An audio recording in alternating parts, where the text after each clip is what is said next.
Nobody's any better at this than you are. That's fine. Take a deep breath. Give them hell at the end. Good luck to you. Fight like hell like we do every week. You are the best here. Brett, be affirmative. You told me to get on. Info. Ready. Ready. Go slow. Green, green, green. Lock it down, lock it down. I'm destroyed, and I just got drove through like 6 times on the 14th. What the f*** is he thinking? That is the stupidest thing I've seen in my career. Literally. Everything you described is accurate. Haven't even finished the second stage yet. Half the field's wrecked. Hell yeah. 11 got it. Proud of you there, Matt. Good job, pal. Thanks, man. Good job all day. Great work, my man. Great work. Keep putting yourself in position. We'll win our share, right? We got one back today, brother. Good job. 10-4. Great job, guys.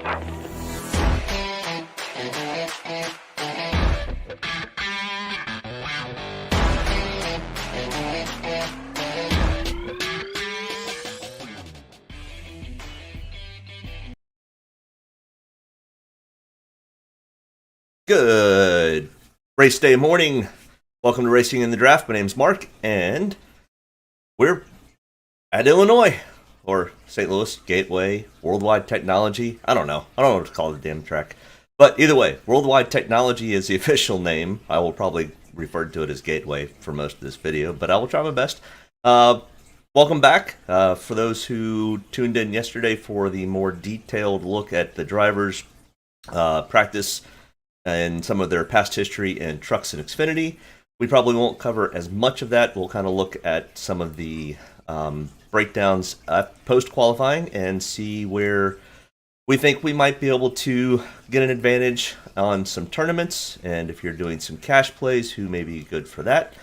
But either way, welcome. And if you have any questions, thoughts, comments, whatever, hit me up in the chat. And definitely while we're live, we'll discuss while I'm here. If not, I will do my best to reply to those as they come in. I appreciate everyone's support and help with the likes and subscribers. The growth is kind of cool, and I just kind of do this for fun, and it's something that I've kind of really started to enjoy, and it's actually made my picks a little bit more consistent, a little more thought-provoking, and those types of things. So I appreciate everyone who has joined, subscribed, and all that fun stuff. But like I said, hit me up in the chat if you're joining in. But we are at the Enjoy Illinois 300 at World Wide Technology Raceway, previously Gateway, just outside of St. Louis. Track length here is 1.25 miles, very flat, 11 degrees in turns 1 and 2, and turns 1 and 2 are tight, to say the least. Turns 3 and 4, a little bit wider, and less banking, 9 degrees. The race length today is 240 laps. Dominator points will consist of 168 points, laps led of 60 points, and fast laps of 108. Dominator points will play a factor. In today's race, we're probably going to target at least 1, if not 2 Dominators today. Don't think it's going to be super spread out. I think we're probably going to end up having a fair amount of leaders today. Fair amount being, 5 to 7, so maybe 6. So I guess over under would be 6 leaders today. In fast laps, there is some drafting that happens here. So whenever you've got some drafting that comes into play, you'll get some cars that are kind of in the middle of the pack that will have big runs because of that draft, and have faster lap times than the leader in clean air. Not saying the leader can't have fast laps, but when you get some drafting, that definitely plays a factor. But either way, pit road is extremely narrow, extremely tough to get into. As you can see down here, I mean, it's narrow. I mean, it's a third of the width of the racetrack, so it's tight. Comparison tracks that I looked at when coming up with some comparisons, because we don't have a whole lot of data points.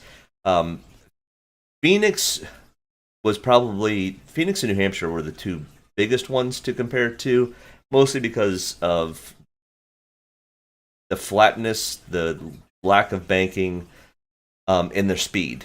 Nashville is kind of similar. Richmond is a little bit similar at certain points. And Martinsville, because it's long straightaways and really tight corners, definitely plays a factor. But, watching practice and qualifying, almost all the drivers that got out were saying this track is very, very similar to Phoenix. And even in the Truck Series race yesterday, a lot of the guys compared it to a Phoenix. Either way, let's kind of get into the breakdown of drivers. And make sure you hit me up in the chat if you got any questions about lineups, thoughts.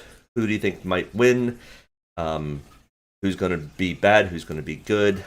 We'll kind of get into a little bit of that as we get into these drivers, but give me your thoughts. Would love to hear them. So some changes from what we saw yesterday during the live broadcast. We now have a starting spot for these drivers. We still have all of the other relevant information on how relevant that is. Practice laps here of 37 for Kyle Larson. He was 8th pretty much in every category in practice. I will refer to these, but probably not go into detail like I did yesterday. But Kyle Larson starting 15th. We've got some PD upside play here with Kyle.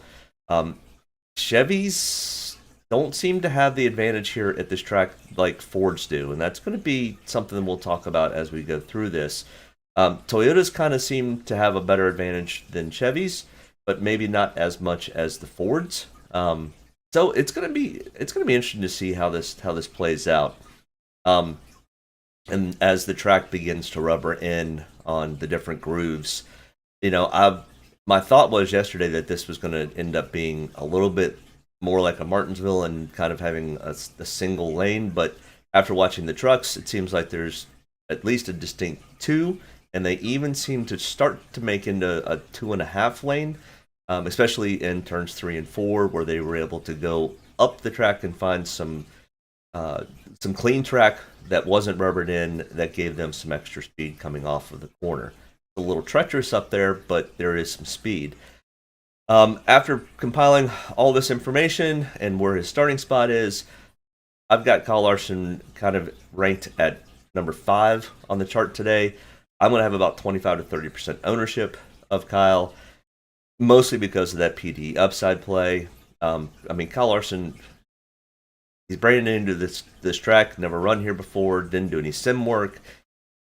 So it's going to be interesting, but Kyle Larson is Kyle Larson. He's really good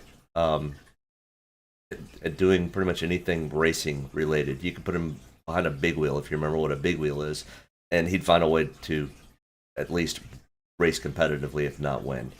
All right, next in line here, Kyle Busch, 10,900, starting 12th. So we got a potential little PD upside play if Kyle Busch can come out and get going.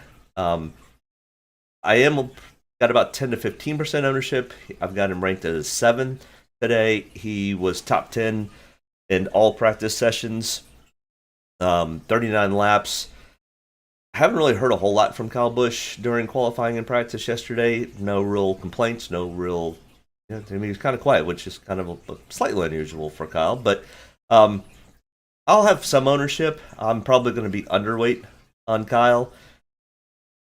Just, I don't know, gut feeling, I guess. Or just kind of how everything laid out when I did my lineups.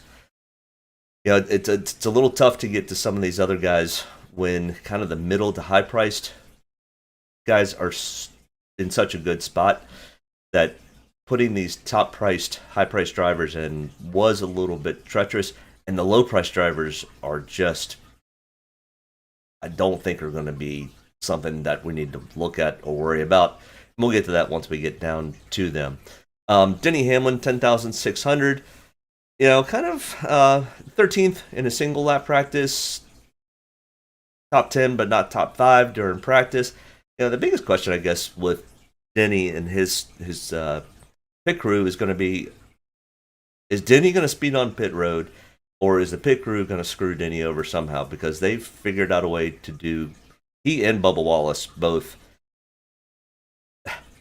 how bad can they screw these guys up? Denny doesn't do himself any favors by speeding on pit road and things of that nature, but his pit crew doesn't help him much either. Now they seem to have gotten a little bit better in recent, but I don't like the starting spot for Denny. There's not a lot of PD upside play. I'm not sure Denny vies for a championship or for the race win today. Do I think he could potentially be a top 5? Yeah. Does that put you into a potential to where you can run him in a cash play? Absolutely. I think he's a decent cash play, but I play mostly tournaments. So, I just don't love the PD upside play with Denny and his inconsistency. Martin Truex Jr., 10,400. He wasn't good at Phoenix. He was not good at Martinsville. Really, he led some laps at Richmond, but mostly because of pit cycles. He was not the fastest car on the track. He was, a top 10 car, but I don't know what's going on with Martin. I honestly think that he's kind of wrapping his career up at this point. I do have some viewers out there. Make sure you hit me up in the chat. Let me know that you're there. Who do you think is going to win? Who do you think is going to be awful? Who do you think is going to be a sneaky pick? Those types of things. Would love to have that conversation. So hit me up there. But Martin Truex Jr., I'm going to have about 5 to 10% ownership. I'm not completely, utterly fading him, but I am probably going to be underweight on Truex Jr. Chase Elliott, 10,200. Chase Elliott, the Chevys, once again, were not fast in practice. Top 15-ish for Chase Elliott in practice. He was definitely not as fast as the Fords. He wasn't as fast as Kyle Larson. These guys have had a day to kind of go through and make some adjustments to their cars. But,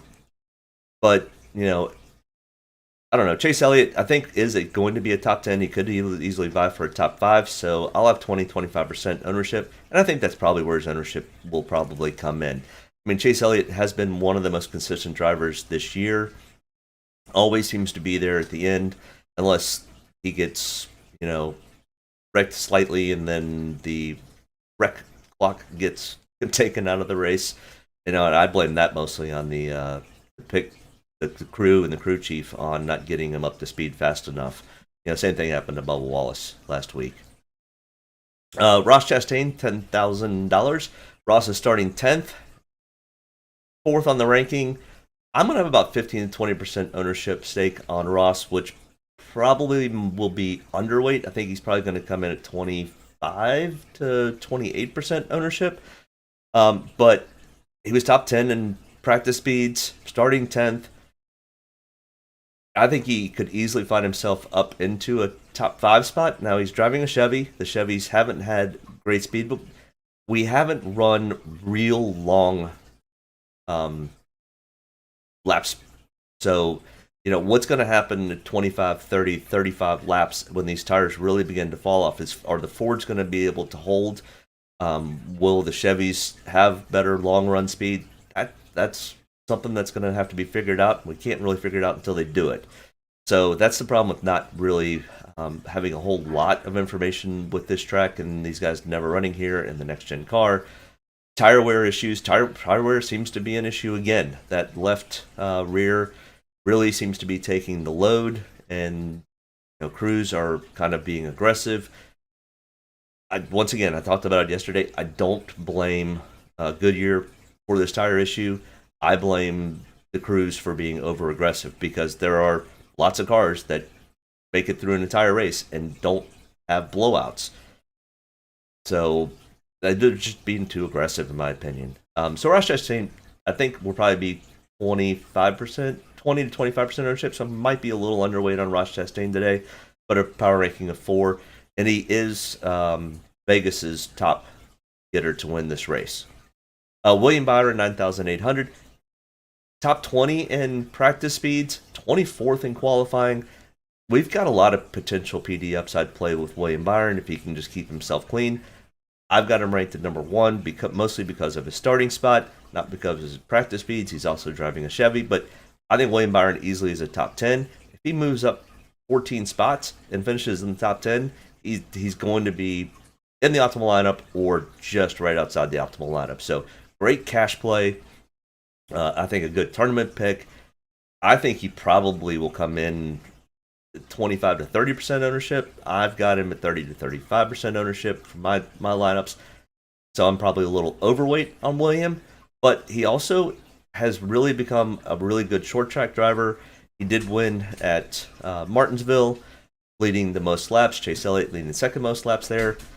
So I think William Byron, if he can just keep that left rear tire safe and good, I think he could easily find himself in a top 10 situation. So I think a good, solid play there. Ryan Blaney. Ryan Blaney ran really, really well at Phoenix, and he also ran well at Richmond. Did okay at Martinsville. Ryan Blaney starting fifth. I think he may start where he finishes. He was second on practice speeds. I've got him at 6 and 30 to 35% ownership. I think Ryan probably comes in at 25 to 28% ownership would be my guess. So I've got some Ryan Blaney. I've got a lot of Ryan Blaney, about as much as William Byron. So I think Ryan Blaney could get his first win of the year here at this track. He's going to have to get through Ross, Chastain, Briscoe, and my pick for the race win today is Tyler Reddick, even though I know Tyler is in a Chevy, but he has just been really, really good and just can't seem to get stage 3 and get past it. So I think if Tyler Reddick can get to the end of one of these things, he's going to end up winning. I mean, he almost won Bristol until Briscoe took him out. And he was vying for the win at Phoenix, battling with Briscoe. So, he and Ross were kind of class of the fields. So I like Ryan Blaney here. I think he's in a good spot. Tyler Reddick starting 4th, 9,400. He is my race pick. Because of he just can't seem to finish out stage 3. I'm probably going to be even on the field at 20 to 25%. He's ranked at an 18th mostly because of that stage 3 issues that he keeps happening. But he top 10 in practice speeds. He's starting 4th. He's gonna be there if he can just keep himself clean and keep that left rear tire there. And that's gonna be the case with any of these guys. If they can just not screw up that left rear tire. I know that they talk about that it's faster, but I mean, if you blow a tire and end up damaging your car, now you got bigger problems and bigger issues. I don't know why they keep pushing the issue on that left rear tire. Either way, Christopher Bell 9,200 was not good in practice, but really good in qualifying, which has been his. That's what he's been doing all year. He has made the final top 10. I think they said 9 or 10 times this year out of 15 qualifying stints we've been on. He's super fast. I don't love his starting spot, but I think Christopher Bell could be right there with Tyler Reddick, Ross, Briscoe, Blaney to vie for a top 5 or potentially getting himself a win today. As I said, I don't love his starting spot, but other than that, I think Christopher Bell could easily be a contender at the end of this thing. So I've got 25 to 30% ownership. I think he could be a dominator for a portion of this race. And that's mostly one of the reasons why I've got a pretty heavy ownership on Christopher Bell. Joey Logano, absolutely dominating fastest in practice. Everybody made some adjustments going into qualifying. So, I think Joey Logano probably gets himself up into the top 3 fairly quickly, potentially even leads some laps early. Or Joey pulls a Joey and just kind of hovers in that 10th place spot for the entire race. And I mean, finishing 10th, that's not going to be bad. That's going to be a decent play in cash. I'm pretty heavy on Joey. I actually probably am a little heavier than I want to be on Joey. Just because I think he's going to get overly owned for tournaments. So I may go back and fade him a little bit, but I mean, when he was this fast in practice, he won the race at Darlington. And that's kind of been what we've seen this year. The guys that are really fast in practice tend to be really fast in the race. Now, can they avoid pit road issues and can they avoid tire problems? We'll see.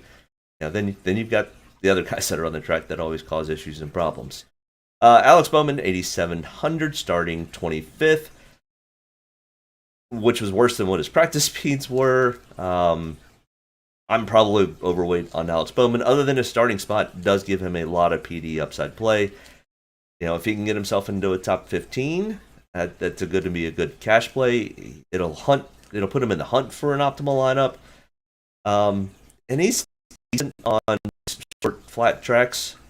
You know, he's a top 10 driver. It just his practice speeds were not that good.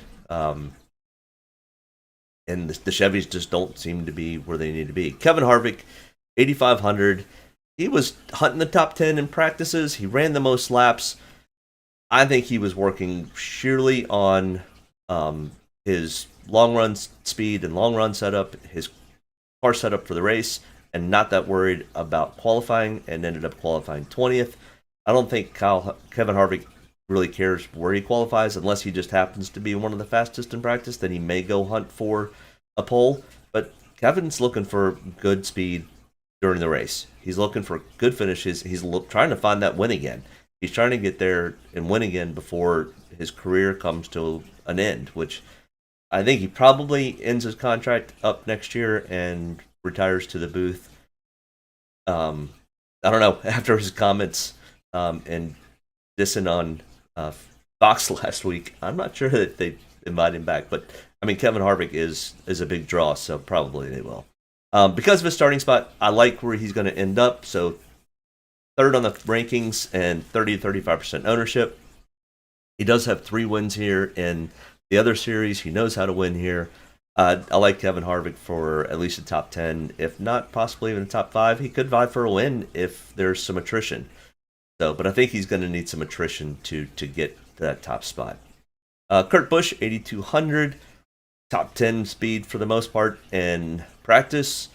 Practice 37 laps. He was in the booth yesterday.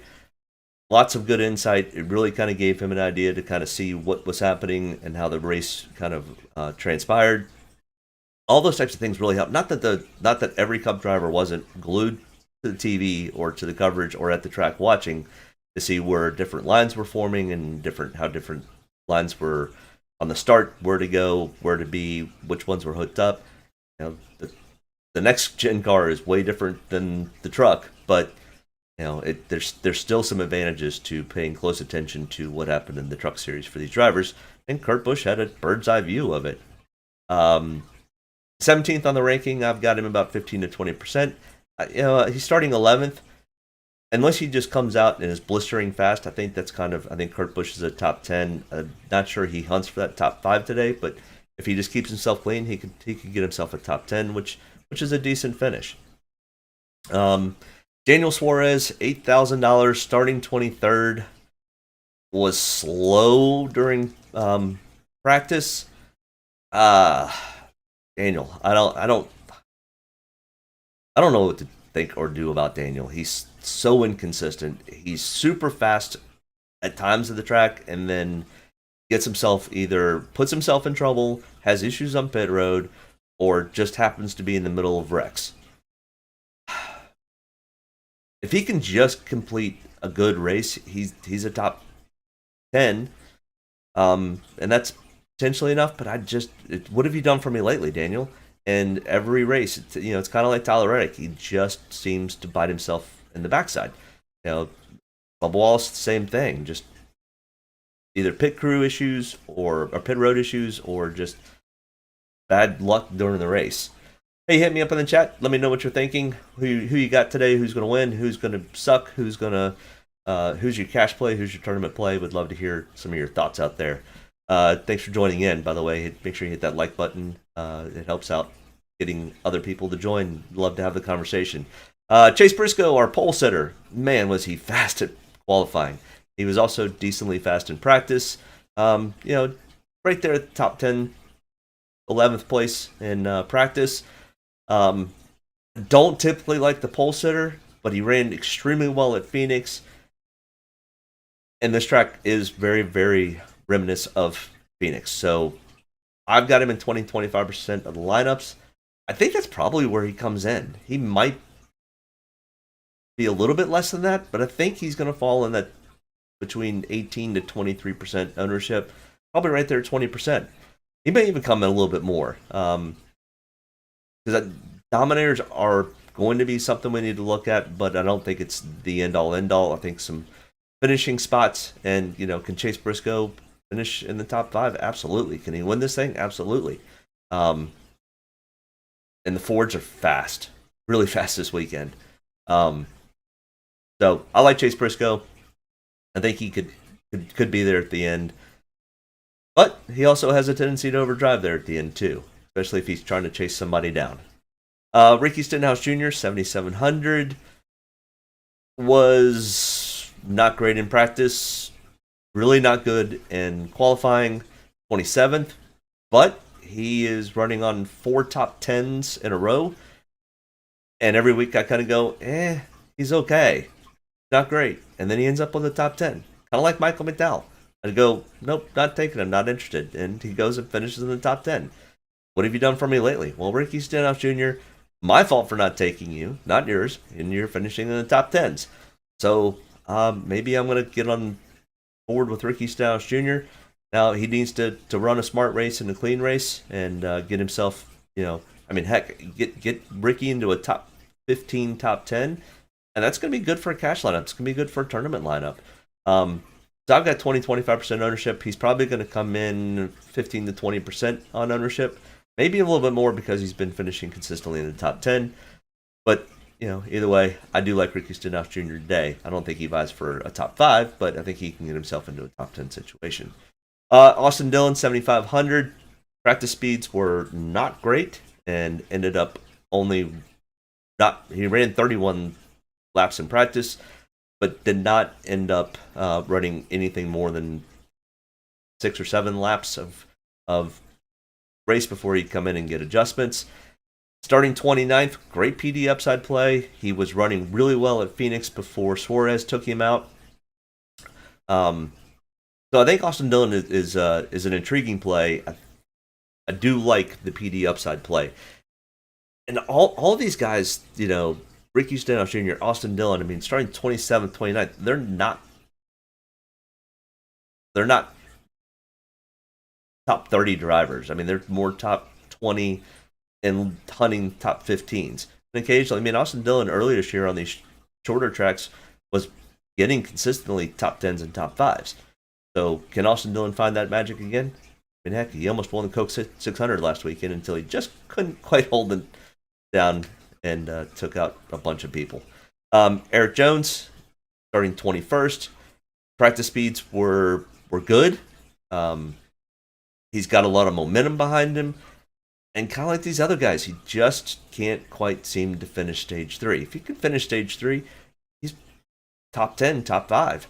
So I'm going to be 25% ownership on Eric Jones.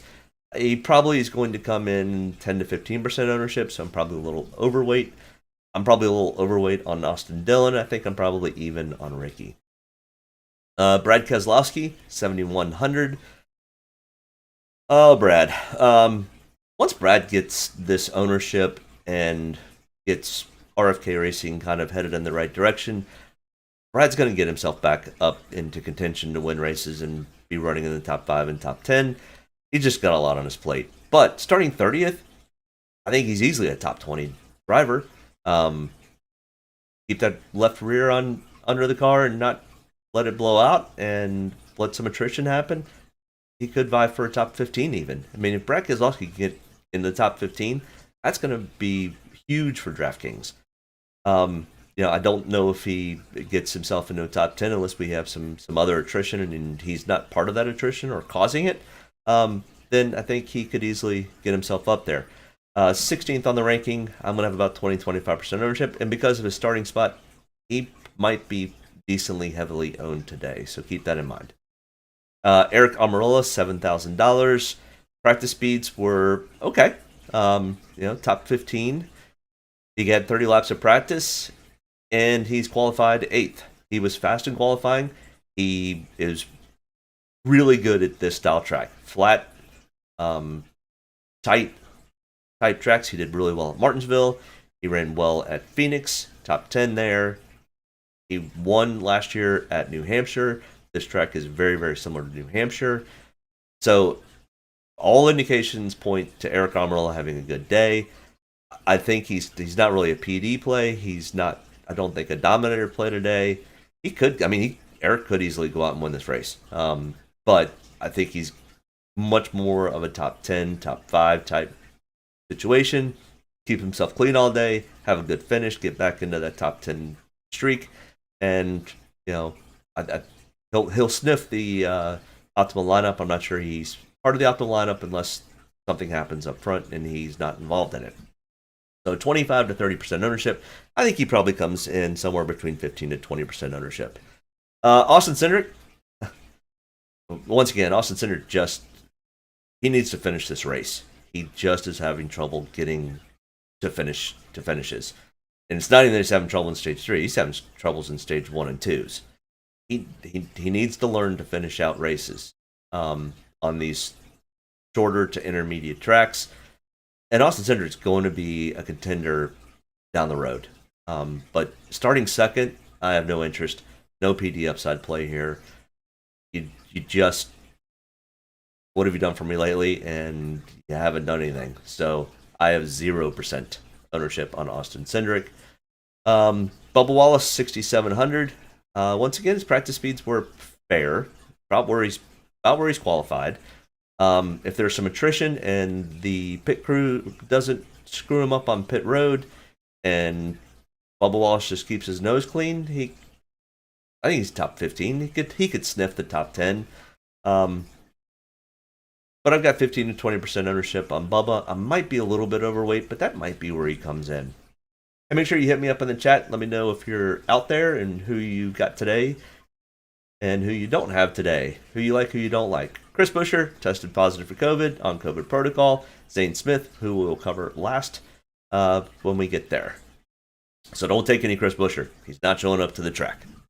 Cole Custer, 6,300. Practiced, was not good in practice. Ended up having a decent qualifying run, starting 14th. I think this is a PD downside play. Not interested in Cole. He's not a top 15 driver this year. Not there. So no interest. AJ Allmendinger has never turned a lap here. I think he might have had some sim work, but he won the race yesterday, and momentum is always helpful. Starting 35th, the only play that we have here with AJ is he is a PD upside play. Starting 35th, I think he's a top 20 driver. Don't think he gets to the top 10. I'm not really sure he gets to the top 15. But, I mean, from 35th to 20th at 6,200, I like the play. Now, I'm not super heavy on it because the trend so far this year has been that these guys that have to start from the rear don't always turn out that great. One of them shows up. Like Kyle Larson showed up last week, but I can't remember who else started from the rear and just Corey LaJoy, I think it was, and then ended up wrecking. I can't remember. These races are starting to run together a little bit. But either way, starting 35th, I think it's a PD upside play. I think AJ just keeps himself on the lead lap, lets the attrition kind of happen, and then gets himself 16th, 17th, 18th place finish. And that's a great day for AJ for not having ever raced here and having no practice at this track. I mean, he's literally going to hit the track brand spanking new. Green is all get out. But, I mean, he came back to win that race yesterday. Justin Haley, I think, is a much better play coming from 28th. He's got some experience here. He won in the truck series here. I mean, his practice speeds weren't great. But starting 28th, I think he's kind of in the same boat as AJ. I think he gets himself into a top 20, top 15 type spot, which is enough. And he's got value at $6,000. So 15 to 20% ownership on Justin Haley. Parker Kligerman, as long as his engine doesn't blow up, I mean, Parker's a decent play here, starting 36. I've kind of got the same ownership on all of these guys. 15 to 20%, great PD upside potential, not a whole lot of experience. Keep your nose clean, Parker, and be there at the end.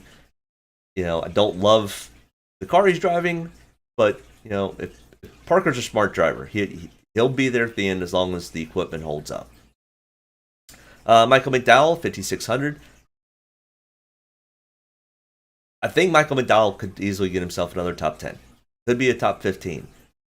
But practice speeds are not good. His average finishes at similar tracks, not great. He did run fairly well at Phoenix. I'm probably fading off because I think he just outkicked his coverage just a little bit by starting 17th. I don't love his starting spot. Now, he's got some PD upside if he can make it into the top 10, but we're going to have some issues. So I don't love the Michael McDowell play again this week, and that may bite me. So, if you like Michael McDowell, hit me up in the chat, let me know. But I faded off Michael McDowell. I think he's probably going to have 10 to 15% ownership. He might have a little less. It's hard to say. I don't know. Ty Dillon, starting 26. His practice speeds were top 20. Ty Dillon has had some really good weeks. His average finish is 20.7 in the 3 starts at similar tracks this year, on similar styles. Ty Dillon's great value. Got a little bit of PD upside play. It could be like AJ and Justin, just keep himself clean and get yourself a top 20, top 15, and, be there at the end. Now, Ty Dillon also was really good at the Coliseum in the Clash. I mean, he was up there battling for wins until he got himself taken out. He just overdrove. But, it was the Clash. It was non-points paying. So, go for broke. Ty Dillon, 10 to 15% ownership. I think he's a good play, and we gotta differentiate somewhere. Harrison Burton, hey kid, you outkicked your coverage. You did great during qualifying. Your practice speeds were pretty good. You are driving a Ford, and it is pretty much built by Penske, coming out of I can't remember. Never mind. But great car, great equipment. Harrison Burton, kind of with Austin Cindric, these races are longer than what they're used to. Not that they're not in physical shape to do it. I just think on a mental state, they just can't quite get there. And he will. Harrison Burton is going to be somebody that we'll be talking about for years to come. Great pedigree, coming from a great family of racers. I just don't like where his starting spot is today. So 0% ownership there. I don't love Corey LaJoy's starting spot at all, but we've got to have some savings. $5,100. I don't love the Corey LaJoy play today because of where he's starting. I think he's a top 25 car, maybe top 30, and that's if he can keep himself clean. I've got 5 to 10% ownership on him, but that's about it. And from here on down, I don't have much of any ownership. Ty Dillon, you outkicked your coverage. I think that's where you might finish where you started, but more likely you're going to be top 25, top 30. Cody Ware, same thing. Unless we have just super high attrition. I mean, these guys did do well at Charlotte last week, but we had a third of the field, at least a third of the field get wrecked. May have been half by the end of it all. BJ McLeod, same thing. Josh Bilicki, same thing. Zane Smith, 5,400. Zane Smith understands it. He's got an opportunity to really showcase himself. Don't go out and do anything stupid. You're starting 32nd. Let the attrition come to you. Try your best to stay on the lead lap. Don't do anything stupid on pit road. Listen to your spotter. Listen to your crew chief. And have a clean race. You're going to get yourself a top 20 finish. And that's going to be awesome for Zane Smith. As long as the equipment holds up and nobody else screws his race up, he's going to be a top 20 driver by the end of this thing. He's won 3 truck races this year. He's on top of the world right now. And if he can just keep himself clean, I like him to be a top 20. I think he's great PD upside play. If he does that because he's at 5,400, he'll sniff the optimal lineup. He'll have 35, 40 points, and that's going to put you in contention at $5,400. But either way, I don't have any real other stats because they haven't ever really done this in the Cup car. I appreciate you tuning in. I wish some of you guys would have hit me up in the chat, but if you still do, I am headed to my son's baseball tournament. We may have a real long day there, but my lineups are in and set and ready, and I'll be watching baseball and racing from the baseball field. good luck today. Let me know if you end up having a winning lineup. Would love to hear about it. And shout me out. Make sure you share the video, like it, subscribe, and I will be back on Friday next week. We go road course racing. Have a great weekend. Good luck today. Looks like it's going to be beautiful weather in most of the U.S. So enjoy. Have a great time. We'll see you next week. Bye. Get a good deep breath. Get ready to roll here. Only about one thing tonight, getting the W's, so got to be around at the end to do that. Get ready to roll tonight, boys. Let's go have some fun. Don't get me any more fired up than I already am. All the way to the checker. You're fine. Nobody's got to run. Checker time, baby! Hell yeah! Proud of you there, Matt. Good job, pal. Thanks, man. Good job all day. Great work, my man. Great work. Keep putting yourself in position. We'll win our share, right? We got one back today, brother. Good job. Great job, guys. Excellent work, my man. Excellent work. Thank you. Man, that's awesome. Set out with a goal and got it here, bud. Thank you very much. Really proud of you, man. Drove your butt off tonight. We had the fastest car here, bud. Probably killed our deal there. Just feel like I gave one away. Yeah, boys. Way to rebound. Great job. Great job, bud. Really good job. Appreciate you hanging in there with us all weekend. What a weekend. Good job. Thank you.